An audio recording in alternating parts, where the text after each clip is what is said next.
Welcome, welcome, welcome to the Subhub Podcast. I'm Danny Moreno.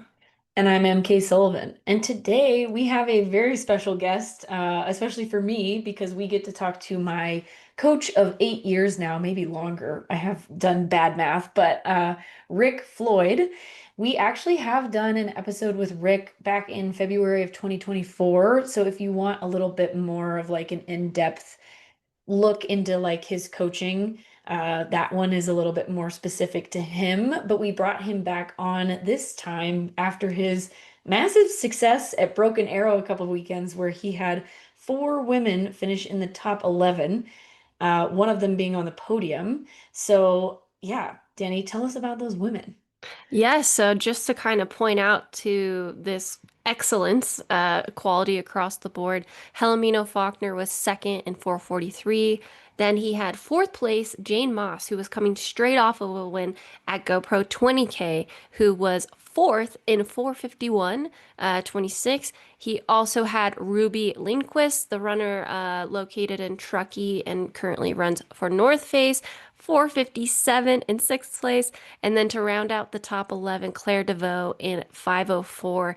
And what's crazy is any of these women could have won nearly every other year, especially with the times that Jane and Ruby put up. So yeah, we really were excited to highlight a coach who, for how many athletes lined up at the start, pretty much had a knockout day across the board. And in our opinion, there's very, very, very few coaches that are able to do that currently. And especially with a race like Broken Arrow that was extremely competitive, very like specific-ish in the type of training, which you'll hear Rick kind of get into. Like every athlete's like training, but also just build up into the race was completely different. Again, just like a testament to a great coach who is coaching the individual versus kind of like throwing, what is it called? Stuff against the wall, Yeah, eggs just against throwing the a bunch of wall. eggs against the wall. Yeah. We can throw anything at the wall. We can throw But yeah, anything at the wall. we really wanted to highlight just like the individuality of it all, like in preparation, but also on the day of a race, because it is probably very difficult to coach four athletes to race against each other, but also focus on themselves on the day. And so, yeah, it was really enjoyable to just kind of chat. I mean, Danny and I had an easy time because we know Rick pretty well at this point. So, Yeah, you'll hear it comes pretty conversational at some points, but we hope you enjoy it. And one last thing I do want to add too is like I think in the ultra space there's some coaches that have been identified as kind of like the coaches, like they've figured or cracked the code with Western States or UTMB, etc. And I think what's super fun, especially with this being the Sub Hub podcast, is I haven't quite seen a coach like Rick, who I would say is like one of the best sub ultra to 50K coaches in the world. And so I felt like we both did like a great example of that, where I'm like, that's the guy that's figuring it out. So yeah, we hope you guys enjoy. He also sprinkles in some tips for just generally approaching like a mountainous 50K or marathon distance. So yeah, whether you were at Broken Arrow this year, maybe you're itching to sign up next year, maybe you're one of those folks that the storm cut you off from finishing and you want to be better prepared next year. We think you guys are really gonna like what he shares. yeah. And before we get into the episode, we just want to highlight one of our sponsors and partners, Never Second. Hopefully, you guys tried some of their stuff out on the course at Broken Arrow this last weekend. They were also at TrailCon all week. I guess not last weekend, it was a couple weekends ago at this point. They were at TrailCon all week. Hopefully, you stopped in and said hello to Bill if you were around. He's a wonderful human being, and we love working with him. Danny, you're kind of like in recovery phase slash building to your first big, we're gonna call it a long ultra at CCC 100K. Is there anything that you're kind of like changing or focusing on with your nutrition and Never Second, like in the next couple weeks to get ready for that? Yes, so something that's really fun if you guys haven't seen it already is Never Second came out with an unflavored gel. So it's a plain gel, contrasting, of course, their orange or their fruit punch or their berry. And so I've been like messing around with those, and I really, really like them. I feel like they break up kind of like that flavor fatigue. I'm definitely planning on including them into my CCC plan, but even having done a couple workouts with them so far, I am really, really loving them. And you can also add them to your water flask. And it's just like, again, if you just want the more of that taste of plain water, even though you are still getting in carbs, I just am a big fan of them. So, yeah, if you want to try out whether it's the new unflavored gel or there was a flavor out on course that you really enjoyed, be sure to use our code SUBHUB25 for 25% off all your orders. And just a huge thank you to everyone who has been using this code already. MK and I pour a lot of love and heart into this podcast, so it's great to feel your support through your use of that code. Absolutely. So enjoy our conversation with Rick Floyd.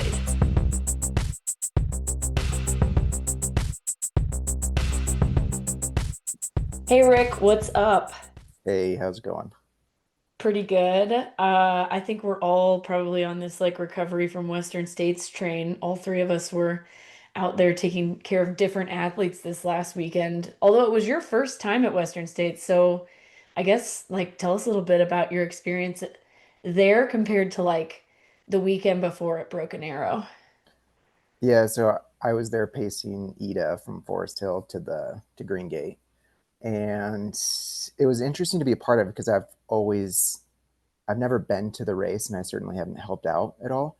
And I've had an athlete race in the race, and so I knew a lot about the race, but being there is completely different. It has this everyone seems to be really excited and into the race, even the volunteers. And but it still has like this small town feel. Like when you go to the aid stations, it feels like a smaller race, like in between. And then you go to Forest Hill, and it's like a giant party, like in this town. So it was like kind of overwhelming at certain parts of the race. But yeah, I mean, it was as hot as they always say it is, and the action is exciting. So it was fun to be a part of, and just to see how fast and how much all of the elites are running in these races is pretty incredible. Yeah, and which section did you end up pacing and how did that go? So I started at Forest Hill, and then I ran to Green Gate. So it's like an 18-mile section. And we started, I think it was right around 3 o'clock. And that section it was like about somewhere between like 2 hours and 50 minutes to 3 hours was what we were kind of projecting. And so it starts off pretty quick because you're like running down the road, and it's like you're just like instantly running like 7 minute pace, and it's like 90s temperature wise. And then you just hit the dirt section, you start running downhill, and those first couple of miles are pretty quick. And Ida is such a good downhill runner that she was really pushing those sections to try to catch up to Abby. And so we were just trying to really make up some time on that section. And then it really starts to heat up, like once you get down towards the river and the canyon, and by then it's like 4 o'clock. So yeah, I just tried to keep her moving, and she was really tough trying to make up as much time as she could before we got to the river was the plan. Yeah, that section is so much hotter than you think, and you're so close to the river the whole time that you're like, there's got to be like a creek or something to like dip my head in, but there's nothing out there. And the river's just far enough away that you can't like really cool down in it unless you get into the poison oak to go to the river. Yeah, and the heat really radiates like off the trails, and so Yeah. there's like pockets where it just feels so intense. Luckily, there's a lot of aid stations in between there, so we weren't going long between getting ice and water, but there's definitely sections where it just feels like you're just cooking like on those hillsides. Yeah, I also paced that section, and I don't know if you felt this too, but there were some sections that were really, really hot, and then you'd hit like an odd cold spot, and then it would get really hot again. And I was like, this is a really interesting microclimate. And I mean, I didn't like Western States heat train. I heat trained a little bit just to make sure I wouldn't get cooked, and I still felt like my brain was melting in my head sometimes. Yeah, you would go around kind of those corners. It'd be like you'd be really open and hot, and then you'd cross a creek and it'd be shaded and cool. And so Yeah. it was almost kind of like a little bit of a relief where you felt like you could push those sections, and then you would get out and you were just like, oh, this is really, really hot. And Yeah. so it definitely you had to stay on top of the hydration and the cooling because even having aid stations every couple of miles, some even if it was like 3 or 4 miles, it still felt like a long time in between. Yeah, no, I couldn't agree more. And how did that compare to what we're really going to dive into today? Your experience at the race of Broken Arrow the weekend before.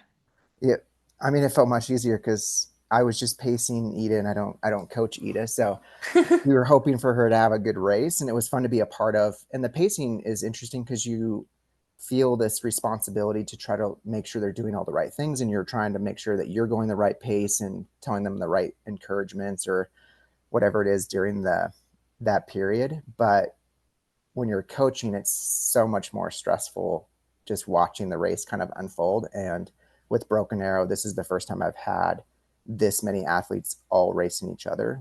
I would say, luckily, I've only had 1 or 2 athletes racing each other in a race. And so I don't feel that there's as much pressure to see how they're going to race each other. You know, we're always usually focused on the competition. So it was a very stressful both build up and during the race of how everything's going to kind of work out. Yeah, and I feel like it's usually me and Helen racing each other, so it's just like, meh, whatever. Yeah, yeah. I just feel like it's like us against everybody, everyone else. And so Yeah. this time I just felt like all my athletes were racing each other. And so it created this interesting dynamic of how am I going to approach the race of telling them what to do and who's doing what? Because they also all know of each other and know what each other are doing. And so there wasn't any secrets going into the race, but you don't know how people plan on racing tactically in the race. And so I think me trying to explain to each athlete and focus on what their strengths were and giving them an idea of how I thought the race would kind of play out just to put them in the best position to do well for each individual athlete.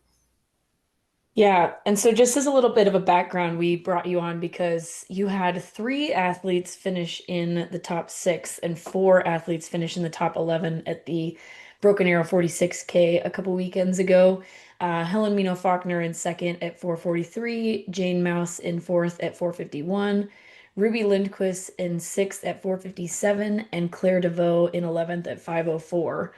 And yeah, so I guess let's start by kind of going through how you coach each of these athletes different because I know that definitely the way that you coach Helen and I is very very very different because we're very different people. And so I'm just curious like how you balance trying to figure out everyone's kind of like personalities and training vibes when you have so many people running the same race. Yeah, so typically with all my athletes, I try to always focus on what their strengths and weaknesses are, what their lifestyle is, what they're doing for work, kind of where they're at in their career, whether they're just starting out or I've been working with them for a few years. And so I take in all of these things when I'm kind of setting the training plan up for the specific race. There's certainly specific things that you need in order to be successful at these mountain races. Like you need a certain amount of vert, you need a certain amount of volume. Um, and then after that, we want to kind of work on what maybe if they're a better uphill runner or downhill runner. And then also a lot plays into it, like what they're doing previous to that race. So, for instance, like Ruby was coming off of her longest race over in Japan uh, in April. And so, how she recovers and then kind of builds back into Broken Arrow is different than, say, Helen, who was kind of just building her season towards this race. And Jane was different in a way that she had raced a few times, but she also had a couple of injuries. So she had raced Lake Sonoma 50 miler and she was second there. And then typically with Jane, she's always kind of struggled post race with these kind of like little naggle injuries, like tendon things pop up because she kind of has a bad ankle. And so we're now at the point where we just kind of realize like it's just going to be part of who she is. And so we just try to be as careful as we can. But I haven't noticed whether she trains right after or takes time off if she's more successful or not coming off of those races. So it's always kind of different. So we just try to balance it and get to a kind of out of that phase of a couple of weeks of getting past one of those kind of little injuries and then kind of build into the race. And so her coming off the second place in Sonoma, she had the volume. Then she also had a little bit of like knee injury, tendonitis. And so we were trying to build back in some of the vert stuff, but it was a little tricky. So I had her doing uphill treadmill because the downs kind of affected her. And then we decided for her to race just before at the GoPro games. She did the 20K, which I think, Danny, you did the 10K there, right? And so that was just kind of like a stimulus that she needed to get in, because I figured it would be a good 2 hour effort. So kind of that 40 to 50% range of the race effort. And then I had her just kind of keep building from there into Broken Arrow. And Claire, she had done some races earlier in the year, but she kind of had like a solid buildup. The main thing affecting her is that she lives at sea level. So I think she was actually the first sea level finisher. That should be a new award we give out Yeah, to people. yeah. So she, it's just a disadvantage no matter how fit you are Yeah. coming from sea level, and so she's really good in the mountains and on the technical terrain, like over in Seattle. But once you come into and you're racing at 8,000 feet, it just affects your race, and so we had her come to the race, like less than 24 hours. So she didn't get into the race venue until like 7:30 the night before, to hopefully have the least amount of effect as possible. So yeah, kind of how I approach all of the athletes is so different that I don't really think that there's a specific plan for each person. It's more of what they're doing in their season, where they're at in their careers, and how I set up their planning, regardless of um, a specific plan for each race. You know what I mean? That's like can just work for like 10 athletes. Like, here, do these sessions, and then we'll just kind of see how it all kind of plays out for the race. Yeah, there's a couple of points in there. First off, I will second that sea level notion. Having been someone who used to be at sea level, like I think, yeah, rolling in as late as possible and it just not being in your head that you're at altitude before it like starts taking effect. There's kind of a twofold. So we'll start with this first question, but you talked about like athletes having certain strengths and weaknesses and creating their plans around that. As we know, like trail running being such a new sport, we're still like trying to figure out like how you measure that. And so I'm curious, how do you as a coach figure out if an athlete is a good climber or descender? Like, are you in their Stravas, like comparing their segments to other runners, races, or like you just can look at a data or like a run data and figure it out? Yeah, it's kind of a combination of all of them. So in workouts, I'll see one, typically when runners are good downhill runners, they typically like downhill running. So that I feel like that usually sticks out right away. And if they're not very good at downhill running, they typically don't like downhill running. So that usually is pretty obvious for me right away. And then there's certain downhill runners that are either really good on technical loose terrain, or runners that are really fast, like on runnable downhill terrain. Um, for the uphill, it can be looking at like grade adjusted pace. It can be looking at their when they do specific hill sessions, if they're able to like progress the workout. Um, it'll be in races to see at certain segments, like, are you constantly losing time, or are you up with the leaders in these uphill segments? And so from a lot of that data, then I can look and see like where their strengths are going to be, then who they're racing, and then give them an idea, or at least a race plan of, okay, I need you to kind of like push the uphills in this part, or you're going to need to make up time on the downhills because you're just not the same caliber of, say, if you have like VK specialist or like Golden Trail type athletes doing uphill stuff, typically they're some of the best climbers in the sport. So it's like, let's try to minimize the deficit that you're going in with. But there's certain sections that you can make it up on, whether you do more volume. And so maybe the second lap, then you can close that gap a little bit more. Or if it's the downhills, that you can push those, or if there's technical sections where it's like, hey, we can pick up a minute here if you just work a little bit harder in this section. And it's much easier to do that than it is to try to get a little bit more on those uphills if you're not quite as strong. Danny, you also mentioned something about like joint effort for planning to me. Yeah, no. Well, th first off, thanks for sharing that because, yeah, I think whether you are an athlete or maybe someone who's like interested in coaching trail, like maybe you're coming from a different background, like road or track, and you want to try and apply those skills but don't quite understand trail running, I think what you just highlighted is there's truly so many components to consider all of the time. Like it's just like a huge jigsaw puzzle. So it's really cool that you've come up with your own formula to try and like identify that. The fact that you said if a runner doesn't like downhill, I've never thought of that. But that is like the clearest cut way, I think, to truly figure out if a runner is good at downhill. Because yeah, having have been on that and knowing what I've told coaches before, being like, I'm not a fan of this. It's like, yeah, because I'm not good at that, whatever that skill is. So I love that. Yeah, another thing that you talked about. So it sounds like you do like this initial assessment, and of course, please chime in or correct me if I'm wrong, of the athletes, their strengths and weaknesses. And alongside of that, it's also their lifestyle and what they have available to them. But something that really stood out to me between all the women in the top 11 that you coached is none of their race schedules were the same. And I've come across, let's say, like training groups or one coach being like, this is the formula. Like, if you're going to run Sears and Al, we're going to do this race, and then we're going to do Sears and Al. And so I'm curious, like, how much input you have in that. And, like, are you a yes guy or are you a no guy? Like, if an athlete comes to you. I kind of know, but I want you to explain it to the audience. Yeah, this might be better with MK to answer, but yeah, typically I would say a no guy. I usually help athletes a lot with their schedules and picking races, and it's not so I can have control over their schedule or what they're doing, but I really try to advocate and find races that's going to put them in the best position to do well in. Because I think oftentimes, especially with the number of races and types of races we have nowadays, you can pick so many different paths, and you can do, there's a lot of different ways that you can go about choosing races that you can be successful at.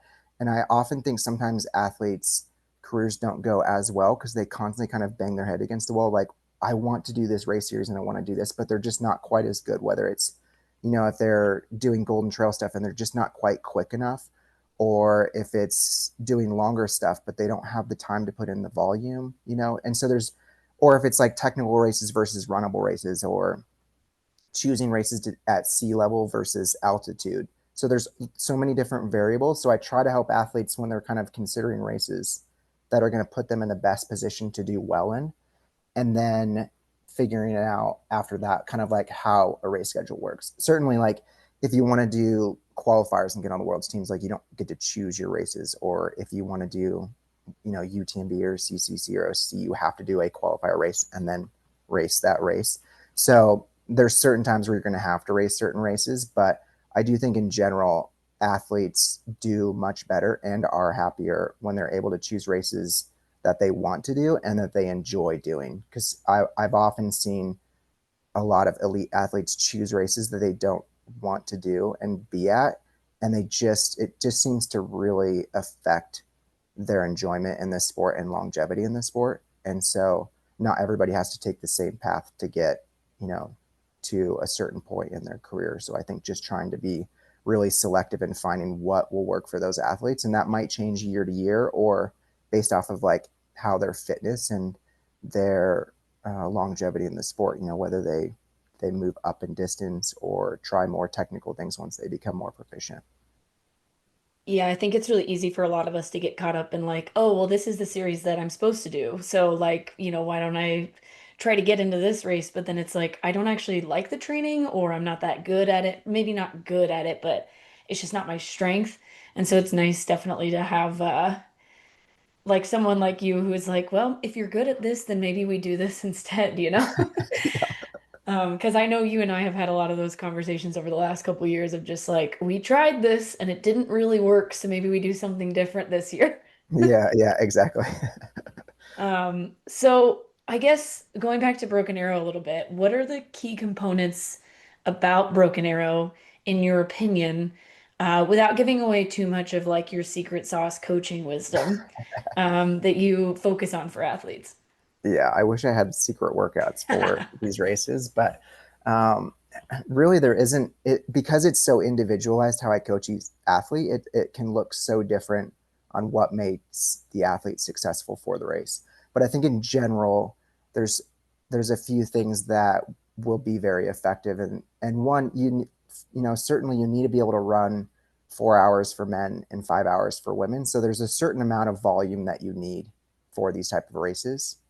I also think doing some either like maybe 2 hour type either race efforts or workouts on like similar terrain can be very effective for this race and help prepare you for doing a 2 lap course. I think this race being 2 laps also can affect a lot of athletes mentally and physically. And so how you approach running this and then kind of resetting and then still running a strong second lap. So that can be effective with like longer hill reps in training. Um, I think I don't put a lot of emphasis on speed for this race, even though people constantly say that this is like such a fast race and you need to be fast for it because everyone's getting faster. And I think you still have to be a strong athlete in order to do well at these races. And so I would much prefer an athlete get in more easy volume and strength work related to like hills and vert than doing just, like 400s on the track or something like that to be really fast, because there's still a lot of climbing in this race and it's a faster, 50K, I guess it's 46K now. But it's more because of the terrain. It's like a lot more runnable. And so it's not necessarily fast. Like you don't have to be able to run, a certain 5K time in order to do well at this race. And so I think when people look at the training of like what Helen does, and they're like, oh, she just is like running easy all the time. And then she's running so fast. But a lot of it is like your legs have to be strong enough and you have to be aerobically strong enough to be able to do that for 2 laps anyway. So even if you're a really good 5K runner, but you haven't put in the vert and the time on your feet, you're just never going to survive the second lap anyways, no matter how fast you are. So there's a certain strength component that you have to bring to these races to be successful. And then how you can kind of capitalize on that for each individual athlete might be doing a little bit more strength stuff or a little bit more like tempo or threshold longer type runs, or like in some cases, like for MK, like I might have her do more shorter or like more traditional like reps, because that just works for her. But I'm not going to use that same principle across the platform for all athletes. It's interesting you say that about Helen because I was talking to, I forget what friend it was, but when they were like, so what athletes are in this race and like tell me like how their training is going. And, I talked about Jen Lichter and I was like, yeah. And then there's this girl, Helena Faulkner. And they're like, oh, and I was like, yeah, she like I'm just very impressed because her legs can take a beating. And some people look at her training and they're like, oh, it's like all in quotes slow and chill. And I'm like, yeah, but she can do that week after week after week. So she's the type of athlete that like I could see her smashing the downhill and she'll be able to climb again. And like those are the athletes that are going to do well there. So yeah, I couldn't agree more as a pseudo assistant coach. Great job, coach. Because yeah, she was someone I was like, yeah, Helen's gonna be up there, like no doubt because of that. Um, Talking about like, so I was in the race, which is pretty cool. And with that, like I saw your athletes each kind of like approach it differently. Helen went out super strong off the front. Ruby was kind of like in a very quick chase pack. Jane was with me, like through the trees, and I would say we were like in the fourth pack going into that first lap. And so I'm curious, taking into consideration the initial assessment, their lifestyle, and then you're putting together their training, and now they're coming into the race week. Once again, folks, 4 women in the top 11. Like, what do those pre-race conversations look like with each athlete? Because to me, I'm like, their strategies were all different. I don't know if you gave them the same one and they none of them listened and they just all did their own thing. Yeah. But yeah, I'm just curious if like they if that was what you guys talked about, I guess. Does that make sense? Yeah, it does. Yeah. So talking to each athlete, a lot of when I initially talk to them, there's a balance between what they want to do and what they can do. And that could change for each race and also each year, depending on how much training they've done or if they're coming off of a big race. And so for the conversations like with Helen, we had splits. Like we've been talking for a long time that we thought the winner would go 440, and I think a lot of people thought this was crazy. because I had predicted that the women's winner would go 440, and I thought Eli would win in 350 too. So it was pretty close. Because one, it's the course was so fast because there wasn't snow. The trails weren't really like swampy in some of the sections, and the cool weather that we've never had typically, because that normally affects the second lap a lot. I just knew it was going to be really fast times. I think thought it had more to do with the conditions than a lot of people saying like, oh, the races are just getting faster and faster. And like we knew there was going to be a lot of women who were going to be racing well. There was 20 women that could be in the top 5 in this race. And so that alone is going to push the race pace consistently throughout the race, because there's bound to be a few people who race well and feel great right on the day. So Helen's plan initially was just to stay in sight of the leader. I told her that it would be Jen. Just that's how Jen races. I knew she would go off the front, whether she planned on doing it or how she feels. She just always races that way. She's very strong at climbing and at these races. Um, I knew you would start off a bit slower and you always chase people down. I always tell my athletes, like, you don't want Danny running behind you. So if she's behind you, she's going to catch you. And so you just see people over time, how they race and what's likely going to happen. I thought like Tabor would be up front. She typically is like front racer. She had just raced Lindsay at Big Alta and kind of took off. And so that's kind of her strategy. So typically these racers do this, is like, that's how they race and feel comfortable. So I told Helen to get to I said this year you're going to need to get to the top sometime around like 121 to 123 for the summit. And I told all of my athletes that you had to be under 120, 126, I think was the time I told them, to be competitive. And so I think they were to the top in like 121 maybe or something.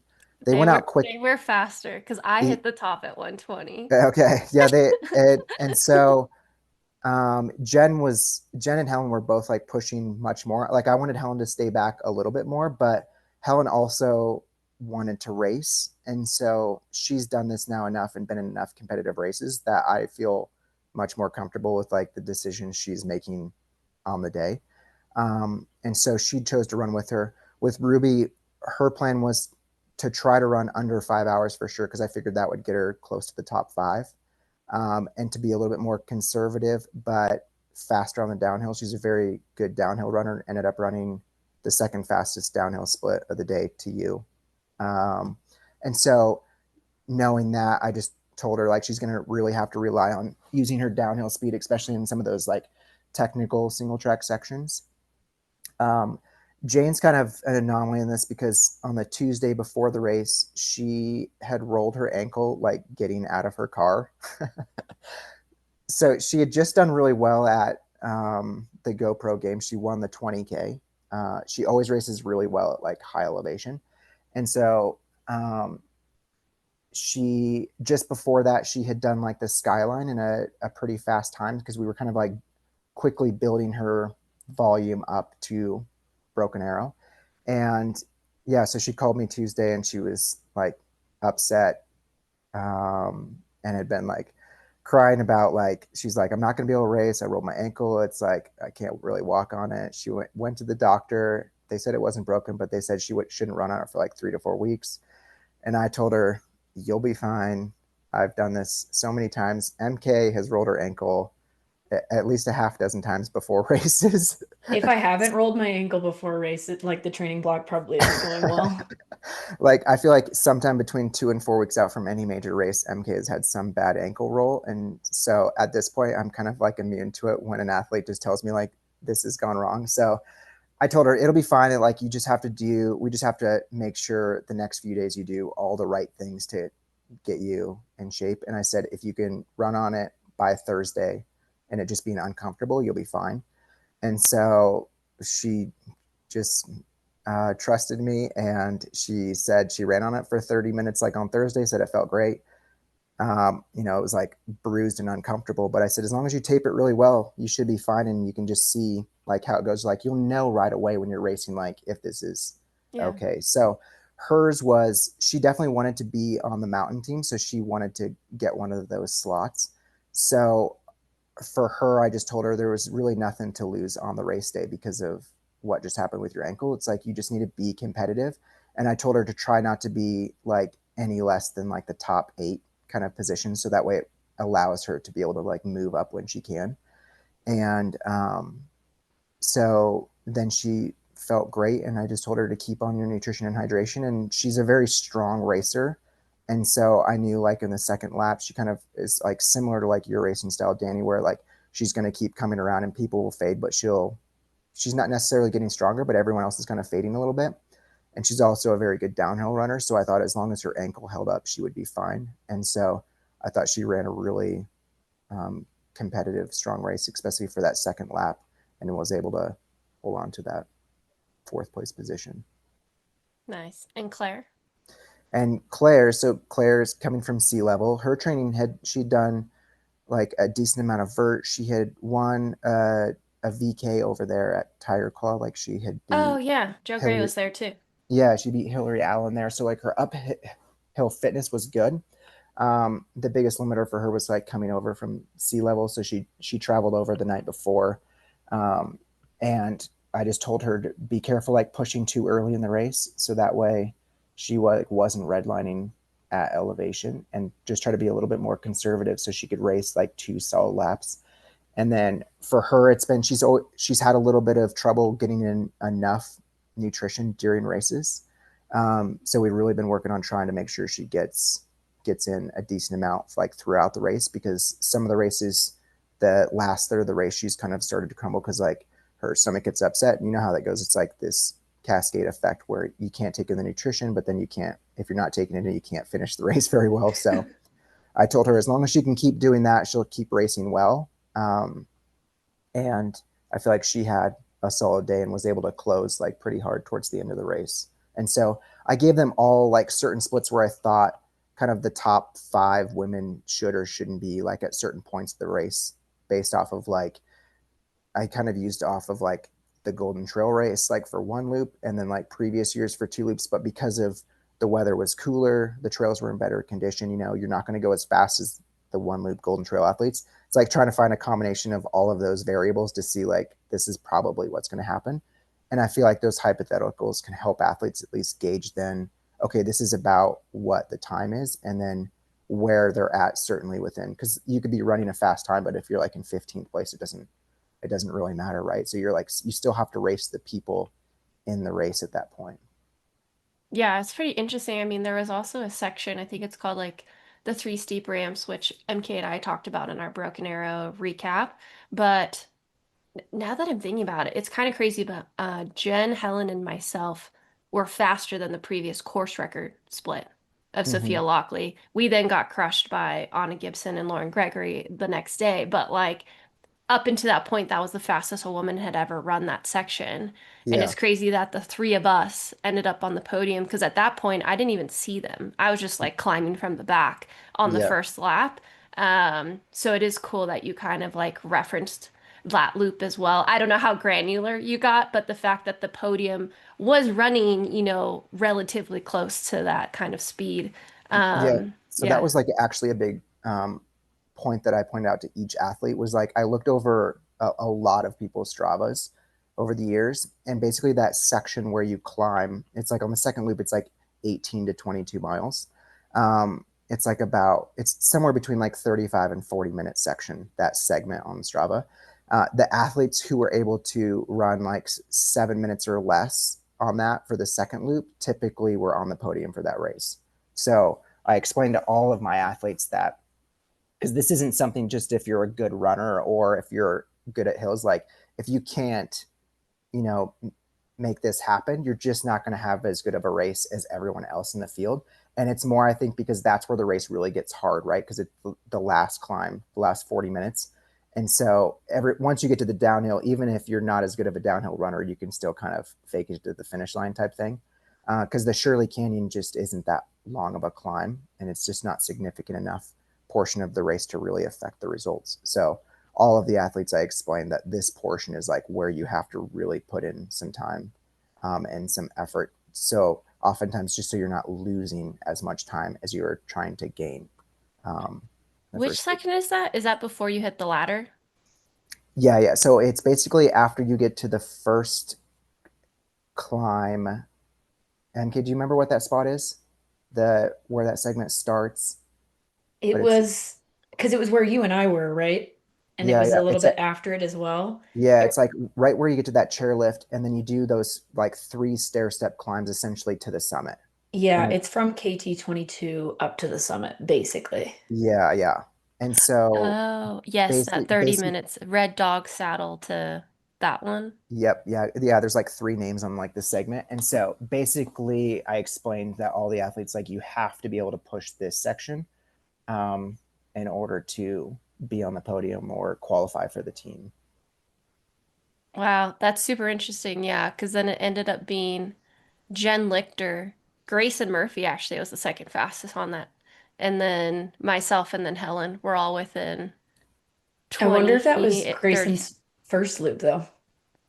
Yeah, that was probably her first loop. Oh Yeah, yeah, so it'd be interested to see like what our splits were for the yeah, Yeah. second loop. yeah. You want to try to limit that. And I heard in an interview, like on Free Trail, that Dylan was saying that the men's race, that's where it all separated, like at mile 18 at that point, right? And Yeah, Yeah. because so, they were all together when we saw them at KT 22, and then after mhm. that it like blew up. Yeah, and that's just where the race typically takes off. Like I feel like it doesn't really matter who's racing, like whether there's like two good athletes or there's 15 good athletes. It's like it comes at a point in the race where you can kind of fake it through 18 miles in like a race like that. But if you've gone out too hard or you haven't done quite enough work or you come in a little bit tired, that's kind of the tipping point of the race where all of those things are going to come to the top. And I feel like the athletes that are able to push at that point are going to do the best. Especially Yeah. because that segment is so annoyingly runnable. Yeah, Like, if you're tired, you are probably walking and you shouldn't be walking most of it. Like, it's yeah, so steep, but the trail is like perfect. So, oh man. Wow, I'm so interested now to see, like, compare. Because Helen had told me that too, that you had told her those miles and stuff. So that's super fascinating. Um, Also, kind of way callback, but the fact that Jane is really good at racing at high altitude, hmm I think also was like on display here. But that's a really sick skill to have. And then callback. It seems that I've gotten way too predictable because you guys all are just like, Danny's gonna catch up. I need to shake things up, and yeah, it's my yeah, takeaway from that.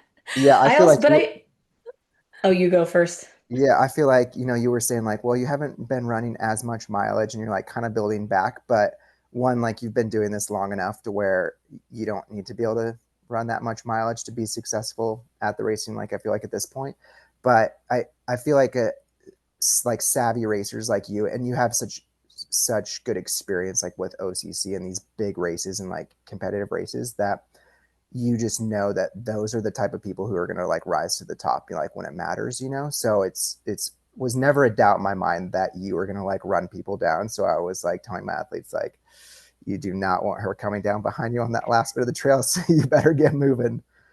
Yeah, and I was gonna say, like, I think if you had been in a different place training wise, like in your head, you would have gone out with Jen and Helen instead of like Yeah. falling back a little bit. But I also told one of my athletes who was in the race, like, you should just go out with Danny because Danny will run smart. And she actually went out a little bit ahead of you and then like faded. And I was like, should have gone out with Danny. Yeah. Oh, you guys are too nice. Thank you. Oh man. Well, it's funny too because when I was running around around Jane the first lap, I didn't say this to her, but I almost was like, "Hey, just stick with me. Like, let's go. You're doing great." But then she Yeah. took off on a downhill. I was like, "All right, I guess I'll try and catch you later." Okay. Oh yeah. I Go was ahead. gonna say, because you've been on the East Coast for several years now because your wife was in her anesthesiology residency at Dartmouth.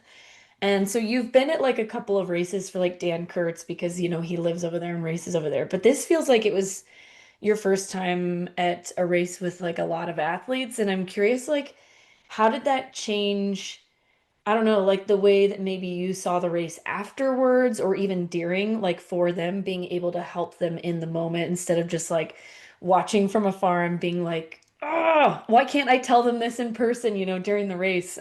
Yeah. No, it's interesting because one part of me is like, I'd rather just watch the races like on the computer, because it's like, it's so stressful being there. And like, I feel like you have much more information and you don't really see everything that's happening in the race. You're just like, oh, this is how my athlete's doing in this race. Like, and you're just like waiting for the next like chip time to come up. We're at this race because like I know the course, I know all the people, and like I hiked up twice to KT during the race, so I could see them both times. Um, it was stressful because I was like racing to get to where they're at, but also then you're like, okay, how long is it going to take them to get to this point? And then you're like waiting. You're like, okay, this is taking a little bit longer. Are they still racing well? And so it's very stressful during that time to see the races. And then you see an athlete like falling back a little bit, and then an athlete like moving up a little bit. And you're just like, it's just like a lot of like yo-yoing of like emotions. Like the morning before the race, I didn't want to like talk to any of the athletes. Like I just went up to KT, let them do their thing. And most of the elite or professional athletes at this point, like I don't have to give them like a pre-race talk like that morning or anything. Like they know what to do, and how to be best prepared like at the start line. So I don't feel like I ever have to like go there and like motivate them, or you know, um, I feel like they're all mentally strong and good at racing. And so it was more of like when I saw them of like trying to give them like accurate time splits, and whether that was like giving them, whether it was like giving a split for Ruby to Helen, I didn't feel like, oh, I'm giving one an athlete an advantage or disadvantage. I always just try to be, like as accurate and truthful with everything that I was seeing happen in the race, because I couldn't control like how they're racing while they're in the race. All I could do is like, tell them good job. Or if there's a section coming up, like I remember on the second summit, I had saw Ruby and I told her like, you're going to have to really push this downhill. Like if you're going to make up some places, and I knew she's like the type of athlete who could like really push that section. Um, with Helen, like I think both times I saw Helen, she told me she felt terrible, but she often feels terrible. And I remember telling her, I think on the first summit when they were like going so fast, and she's like, I feel so awful. And I was like, well, yeah, it's because you're going so fast. Of course you feel terrible. Like, and so, it's one thing if like you feel terrible and you're like walking a race, and you like feel terrible and you're like racing with people. So, she's a good enough racer where she knows like, even if she feels terrible and she's moving well, she just, holds on and keeps doing it. Um, with Jane, I like checked in with her like to make sure, like see how her ankle was, because I didn't want her pushing it either to like ruin her season. I try to be very um, careful with athletes of like not making decisions in the moment they're going to affect the rest of their season as well. So I said like, if anything comes up, like you have to drop from the race. And so she said it felt fine. So I just told her like, just keep pushing that and just keep trying to move up in the field. And with Claire, it was actually funny because I've been coaching Claire for I think maybe a year, a little over a year and a half now, and I hadn't met her because I just moved back to Reno, and so I had met her on the summit at the ladders, like in person. That was the first time I'd ever seen her in person. Um, and so I was like, "Oh, hey Claire, it's Rick, your coach." Like it was this like really funny experience. But I just told her like her time gaps, and just told her to like keep moving. And then when I saw her again at the bottom when I ran down, I just told her like, hey, this is like the second lap. You have to like keep eating and drinking, otherwise you're not going to have a strong second lap. So just trying to help the athletes out I could, and then just trying to kind of stay out of the way and not put myself like too much in anybody's one race. But yeah, it was very stressful. And then like when I get down to the finish line, it's like watching the leaderboard, and like I see like it's like MK, and then it's Jen, and then it's it's Jen and Helen. Helen, and then they're like switching spots back and forth. I'm just like, oh my gosh. And then I see like Jane's like moving up, and then Danny's like moving up, and then I know the downhill's coming, and I'm like, great, Danny's going to catch everybody like on the downhill. And so, and at that point, like I couldn't talk to any of the athletes, because I'm like just sitting down in the village. So you're just like waiting for this to kind of all unfold. And so, and then it gets like so close, like you see Jen coming, and then you hear that like Helen's like coming right behind. They're like, oh, and Danny's like closing. And it was just like so stressful. Like you just like want like all of your athletes to do well, and you're like not cheering for anyone specifically. It's like at the end of the day, I just want all of the athletes to have a good experience and have a result that they're proud of. And anything outside of that is fine, because at the end of the day, it's like they're all racing each other, but also they're just like they're racing themselves like in the race, you know what I mean? And so if it's like something that they can be proud of, like at the finish line, like then I'm happy for whatever result they end up getting. Well, and you also had a fifth athlete in the race who was definitely a contender in Lindsay Allison, who ended up having to drop out. And so that like adds another layer of, like stress where like I feel like if you're in person for the dropout, it almost feels worse than if you're just like getting that text that's like, hey, I just couldn't make it or I couldn't Yeah. do it. Yes. So she had ran to, I saw her on the first summit, and she like started walking on the summit and just said she was just having like really bad asthma issues from the race. And I don't know if it was like the pollen or I don't think it was like the altitude, because she like lives at high altitude, but it could be a combination. Like these things just happen like when you do have asthma. And so, yeah, it was like a bummer because she was super fit, and like she was someone that I would expect to be racing the top five. Like she was just second to Tabor, like a big Alta. Yeah. And so, yeah, it's like hard because you're like really bummed for her, but you can like only be bummed for a little bit because then you have like so many other athletes that are also racing, you know? So I feel like luckily that I try to be as genuine as possible with all my athletes, and all of the athletes know each other, and I feel like they all respect each other. And so I feel like the dynamic is not like they don't feel like they're trying to like beat one another or anything. It's just like we're all trying to be competitive and have a good time, and like everyone have good results. And so I feel like all the vibes from everybody racing were really good.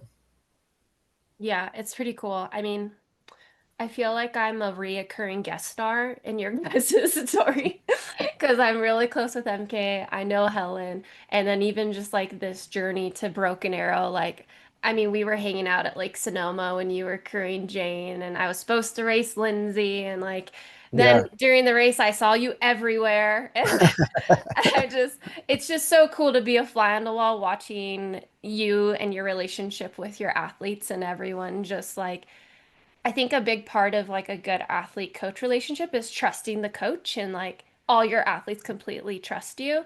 And I could see, I know why, I see why. So it's just really cool to see it all unfold. And the fact that you were stressing at the finish line, I felt that in my core because we've all been there. And admittedly, I feel I love being a menace sometimes too and putting people on the edge of their seat. So it's really cool. But yeah, again, huge congrats. I mean, again, to me, like your results as a coach with how many athletes you had starting the race and how the results unfolded. There's only a couple other coaches that I think have had such big weekends and such like I would say that was a world-class event. I think most people would agree that the 46K was on the same par, if not maybe even more world class than the 23K, just as far as like depth. And like you said, there is 20 women on the women's side. And I would agree that like could have made up the top five in like a various set of combinations. So yeah, just like huge congrats. And before we wrap up, with this being the Sub Hub podcast, we have a lot of people who listen in who like love training tips. And so while you gave some tips for Broken Arrow, 43 to 6K. We don't know what it is these days. Um, for general mountainous 50Ks, like, going into the summer, like, like break down kind of simply like how you look at a course and then what people should focus on when training for them. Yeah. So a couple of things I look at are like whether the athlete lives at sea level or elevation, and then also is their race at sea level or elevation. And then on top of that is the race course. If you're picking a 50K, say in Headlands versus picking Broken Arrow versus Speed Go. And so there's like the type of train you're running on, because even if, say, you have a race in Marin versus Speed Goat and they have the same elevation gain, they're run completely different, and the race times can be drastically different, right? You could run a 50K that could be 4 hours in California, and it could be 6 hours in Utah or Colorado. And so time can also be something that's very important in your training, because you have to be able to run for, say, 6 or 7 hours in a real mountainous 50K, where running and speed are going to be much more important in a faster race. So that's typically what I'll look at for the athletes, try to match them according to their like strengths. And then when they're training for those, if they are going to do a faster 50K, then I'm going to have them doing much more runnable terrain. Their volume might not need to be as high, and things doing like tempo, a lot more tempo or like threshold work that could be either runnable or um, even on roads or a treadmill can be really helpful. And then still doing like specific like hill sessions that are going to be effective if they're going to be doing climbs. And I'll often match that, because if you're doing climbs in Europe, the climbs might be 3,000 or 4,000 feet, where if you're doing climbs in California, they might be 300 to 900 feet.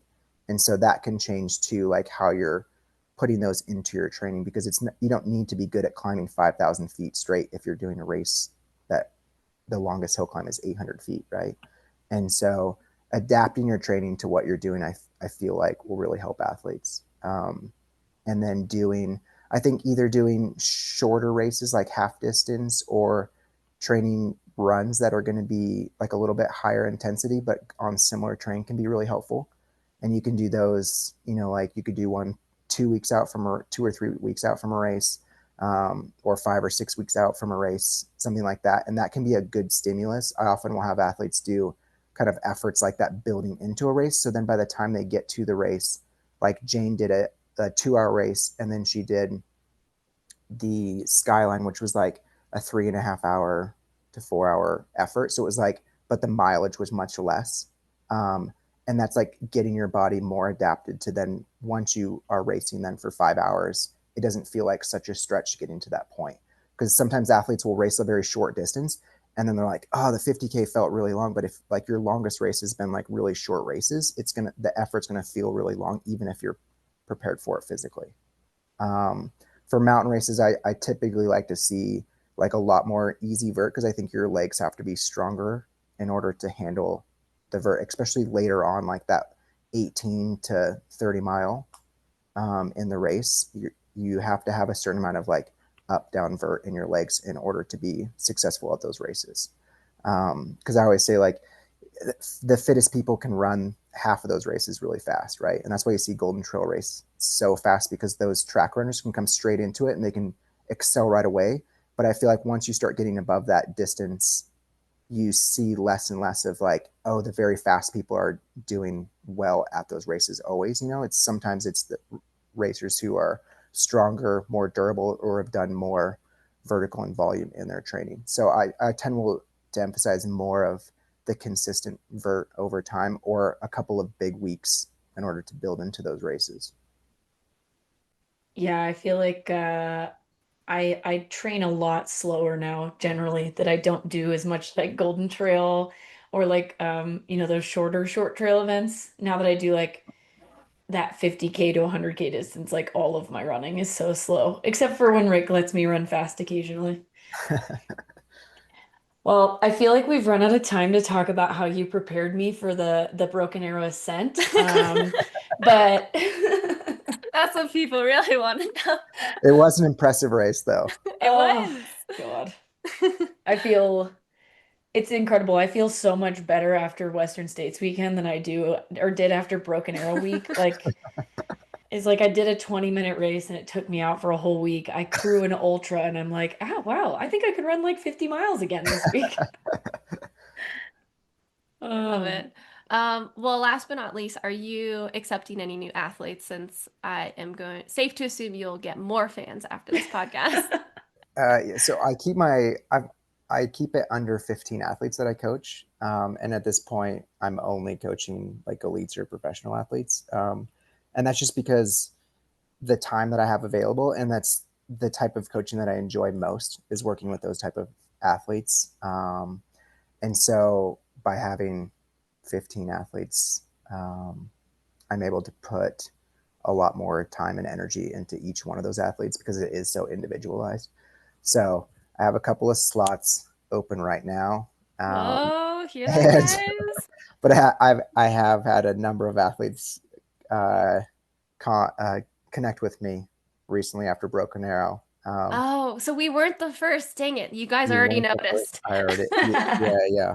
And so, yes, and I don't have a website or anything like that. I've always had, all my athletes have been either referrals from other athletes or like connected through athletes. And so it actually works pretty well because I feel like it works as a filter because it has to be the right fit in order for this type of like relationship to work. It's not just like, oh, I have this magic formula in these workouts and I can create a world champion. It's like it has to be a good match that we can work together. And I feel like the relationship is what makes the athlete perform better. It's not just like the prescription of workouts or training that I do. Yeah. But also I think this shows like in the ability to have, you know, these women all lining up against each other and it's not like some cutthroat situation. Like your relationship with them you know, bleeds into like our perception of the other women or men on the team as well. Yeah. Yeah, because you could easily, just sprinkle in some toxicity and I've been there. It's called T1 track and field. And yeah, so another testament to you. Well, maybe we'll do a part 2 podcast where we go through all the applications live and we can help you choose. We'll just go through all the DMs and see Yeah. who's contacts me, and then we'll just take a poll who can join the squad. Exactly. Oh man. I know we still have to come up with a name. I feel like Rick's been trying to make a name for the team for like how long have you been coaching Tommy and Helen and I? Like 8 years now? And we Yeah. still don't have a team name. What? I Yeah, know. you guys need a name. You need a name for sure. That's We'll all work on right. that. That'll be a new podcast. Yes, next podcast. Applications, draft, and then name pick. Name suggestions. The draft. Perfect. Cool. Well, thank you so much, Rick, for joining us. It was a pleasure having you today. Yeah, thank you. All right, this has been the Sub Hub Podcast, and we'll see you guys next week with Anna Gibson. Heck yeah. Bye. All right, bye.